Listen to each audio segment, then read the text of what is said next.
Hi friends, இந்த வீடியோவில் நாம் இதை பற்றி பார்க்க போகிறோம்னா சந்தியா ராகம் சீரியல் ப்ரொமோ பற்றி தான் இந்த வீடியோவில் பார்க்க போகிறோம்.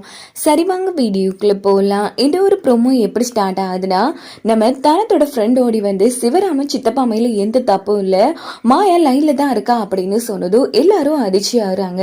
இங்கே பாருமா, மாயா பேச்சை கேட்டுட்டு வந்து என்ன முட்டாள்தனமாக உளறிட்டு இருக்கேன், இங்கே பாரு சிவராமன் தான் தப்பு பண்ணுன்னு எல்லாமே நிரூபணம் ஆயிடுச்சு. அதே மாதிரி அவருக்கு சாதகமாக எந்த ஒரு ஆதாரமும் கிடையாது.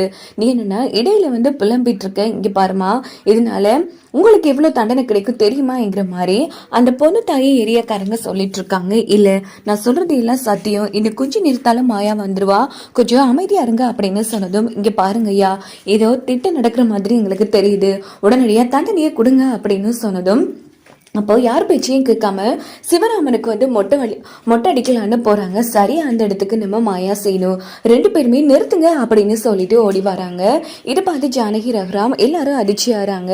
இங்க பாருங்க, சிவராமன் சித்தப்பா எந்த தப்பு பண்ணவே இல்லை, அதுக்கு எங்க கிட்ட ஆதாரம் இருக்கு அப்படின்னு சொன்னது. என்னமா இது பெருசா ஆதாரம்னு பேசிட்டு இருக்கீங்க, ஆனா எந்த ஒரு ஆதாரமும் கிடையாது, என்னமா பெரிய வீட்டுக்காரங்கிறதால ஏதோ திட்டம் போட்டிருக்கீங்களா அப்படின்னு கேட்டதும், இங்க பாருங்க அப்படிலாம் போடணுங்கிற அவசியம் எங்களுக்கு கிடையாது, இனி நாங்க பேச மாட்டோம், எங்க ஆதாரம் தான் பேசுங்கிற மாதிரி சொன்னதும் எல்லாரும் திரு முழுசுறாங்க. பார்த்தா நம்ம பொண்ணுத்தாயோட ஹஸ்பண்ட் குமார் வராங்க. குமாரை பார்த்து பொண்ணுத்தாய்க்கு வந்து தூக்கி வாரி போட்டுருது.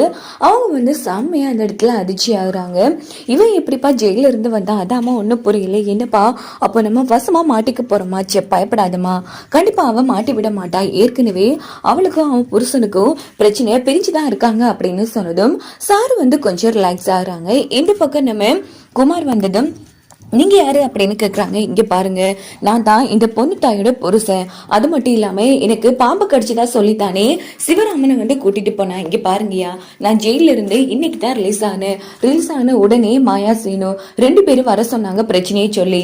இது ஒரு கலை, இவளை பத்தி உங்களுக்கு என்ன தெரியும்? கட்டின புருஷன் நான் சொல்றேன், இவ சரியான ஃப்ராடு, பணத்துக்காக என்ன வேணும்னாலும் பண்ணுவா, இப்ப நான் கொடுத்தாவ இப்பவே உண்மையை சொல்லுவா பாருங்க அப்படின்னு சொல்லிட்டு குமார் வந்து பொண்ணு தாயை போட்டு அடிக்கிறாங்க. சொல்லுடி, யார் சொல்லி இப்படி எல்லாம் பண்ண சொல்லு, ஒரு அப்பாவி குடும்பத்துல மானத்தையே வாங்கிட்டு இருக்க, சொல்லுடி சொல்லுங்கிற மாதிரி அடிச்சதும், ஏப்பா இப்படி ஊர் முன்னாடி வச்சு பொண்டாட்டியே அடிக்கிறியே, இதுக்கு என்ன தண்டனை தெரியுமா? இது கொஞ்சம் கூட சரியில்லை. இங்க பாருங்கய்யா, நீங்க தான் நம்புவீங்க, கட்டின புருஷன் நான் சொல்றேன், இவன் நல்லவளே கிடையாது, நானே இவளை விட்டு போறேன், நீங்க ஏன் இப்படி நம்பிட்டு இருக்கீங்கிற மாதிரி குமார் வந்து வெளுத்தெடுக்கிறாங்க ஊர் மக்களை. இந்த பக்கம் ரகுராம் வந்து, நீங்க சொல்றதுல நிஜமா? ஆமாயா, இவ இப்படித்தான் பணத்துக்காக சின்ன சின்ன தப்பெல்லாம் செஞ்சு இப்போ பெரிய லெவல்ல பண்ணிட்டு இருக்கா, அதனாலதான் இவளும் வேணா இவளோட வாழ்க்கையும் வேணான்னு நான் விட்டுட்டு போனேன். சொல்லடி, யார் சொல்லி இப்படி எல்லாம் பண்ண அப்படின்னு கேட்டதும், இந்த கட்டண புருஷனை இப்படி சொல்ற அளவுக்கு கண்டிப்பா இவ தப்பானவள தான் இருப்பா, சிவராமன் ஐயா நல்லவங்களா தான் இருப்பாங்கிற மாதிரி ஊர் மக்கள் வந்து திருப்பி பேச ஆரம்பிக்கிறாங்க. உடனே பொண்ணு தாயை மறுபடியும் அடிக்கலான்னு போகும்போது,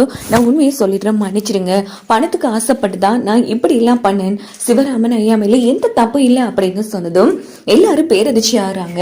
என்னடி சொல்ற அப்படின்னு நம்ம ஜானகி வந்து கேட்டதும், அம்மா மன்னிச்சிருங்கம்மா, நீங்க பெரிய வீட்டுக்காரங்க, சோ இப்படி எல்லாம் நடந்தா ஏதோ சன்மானம் கிடைக்கும்னு இதுலதான் நான் இப்படி எல்லாம் பண்ண, மற்றபடி யார் சொல்லி நான் பண்ணவே இல்லை. இங்க பாரு, நீ பணத்துக்கு ஆசைப்பட்டு பண்ணாலும் ஓகே, ஆனா உனக்கு ஒருத்தங்க வந்து பணம் கொடுத்தாங்க, அதை நானும் சீனுவும் கண்ணால பார்த்தோம், இங்க பாருங்க அதை நாங்க வீடியோ வேற எடுத்து வச்சிருக்கோம் அப்படின்னு சொல்லி மாயா வந்து அந்த வீடியோவை காமிக்கிறாங்க. ஆனா அது யார் வண்டி, அதுக்குள்ள யாரு எதுவுமே தெளிவா தெரியல. இதை பார்த்து ரகுராம் அதிர்ச்சி ஆறாங்க. எப்படியோ சிவராமன் வந்து நிரபராதின்னு நிரூபணம் ஆயிடுச்சு. சோ இதுக்கு பின்னாடி இருக்கிறவங்கள நம்ம அப்புறமா கண்டுபிடிக்கலாம், இவளுக்கெல்லாம் சும்மாவே விடக்கூடாது, இவளுக்கு தண்டனை கொடுத்தே ஆகணுங்கிற மாதிரி ஊர் மக்கள் வந்து சொல்லிட்டு இருக்காங்க. உடனே ரகுராம் வந்து உச்சக்கட்ட கோபத்துக்கு போறாங்க. இங்க சிவராமன் தப்பு பண்ணிருந்தா என்ன தண்டனையோ அதே தண்டனை தான் இந்த பொண்ணு தாய்க்கும் அப்படின்னு சொன்னதும் எல்லாருமே பேரதிர்ச்சி ஆறாங்க. இங்க பாரு, உனக்கு பின்னாடி யாரு இருக்கா, யார் சொல்லி இதெல்லாம் நீ பண்ண அடுத்த விஷயம், ஆனா ஒரு நிரபராதி வாழ்க்கையை வந்து பணத்துக்காக ஆசைப்பட்டு தண்டிக்க பார்த்திருக்க, சோ கண்டிப்பா உனக்கு இந்த தண்டனையில எந்த மாற்றமும் கிடையாது அப்படின்னு பொண்ணு தாய்க்கு வந்து மொட்டை போட சொல்றாங்க. அதுக்கப்புறமா வந்து எல்லாரும் கிளம்புறாங்க. வீட்டை தான் காமிக்கிறாங்க. மாயாவை வந்து ரொம்பவே பெருமைப்படுத்துறாங்க. வீட்டுல இருக்கிற எல்லாரும் நம்ம ரமணி பாட்டி வந்து ஆரத்தியில அடுத்து உள்ள அழைச்சிட்டு வராங்க. இன்னைக்கு எங்க குடும்ப கௌரவம் காப்பாற்றப்பட்டிருக்குன்னா அதுக்கு மாயா சரி, நீங்க ரெண்டு பேரும் தான் காரணம், ரெண்டு பேரும் இல்லைன்னா என்ன ஆயிருக்கும்? இங்க பாருங்க மாமா, என்மேல எந்த ஒரு இதுவும் இல்லை, எல்லாமே மாயாதான் இவ்வளவு கஷ்டப்பட்டு நம்ம குடும்ப கௌரவத்தை காப்பாத்திருக்கா. நீங்க எல்லாரும் மாயாவுக்கு தான் நன்றி சொல்லணும். நான் வெறும் ஹெல்ப் தான் பண்ணேங்கிற மாதிரி சீனு வந்து சொன்னதும் உடனே ரகுராம் வந்து கையெடுத்து கும்பிட்டுறாங்க. மாயா ரொம்ப நன்றிமா, எனக்கு தெரியும் என் தம்பி எந்த தப்பும் பண்ணியிருக்க மாட்டான்னு எனக்கு தெரியும். ஆனா அந்த இடத்துல ஒரு பஞ்சாயத்து தலைவரா எனக்கு என்ன பண்றேன்னே தெரியல. ஏன்னா எங்களுக்கு சார்பா எந்த ஒரு ஆதாரமும் இல்லை. ஆனா எங்க குடும்பத்துல ஒருத்தையா வாழ்ந்து எங்க குடும்ப கௌரவத்தையே காப்பாத்தோன்னு நினைச்சிருக்க. உனக்கு நாங்க எப்படி நன்றி சொல்ல போறோம்னு தெரியலங்கிற மாதிரி வீட்டுல இருக்கிற எல்லாரும் நன்றி சொல்றாங்க. இதை பார்த்த நம்ம மகாலிங்கமும் சாருவும் வந்து சம கோவமா நின்றுட்டு இருக்காங்க. இன்னொரு பக்கம் பார்வதி வந்து கையெடுத்து கும்பிடுறாங்க. இன்னையில இருந்து என்னோட கடவுளே நீதான் மாயா, என் புருஷன் மானத்தை மட்டும் நீ காப்பாத்த இல்லை, என்னோட வாழ்க்கையை நீ காப்பாத்திருக்க. எத்தனை வாட்டி உன்னை திட்டிருக்க, வெறுப்பா பேசிருக்க, அதை கொஞ்சம் கூட மனசுல வச்சுக்காம இந்த குடும்ப கௌரவத்தையும் என் புருஷனோட மானத்தையும் காப்பாத்த நினைச்சுப்பாரு.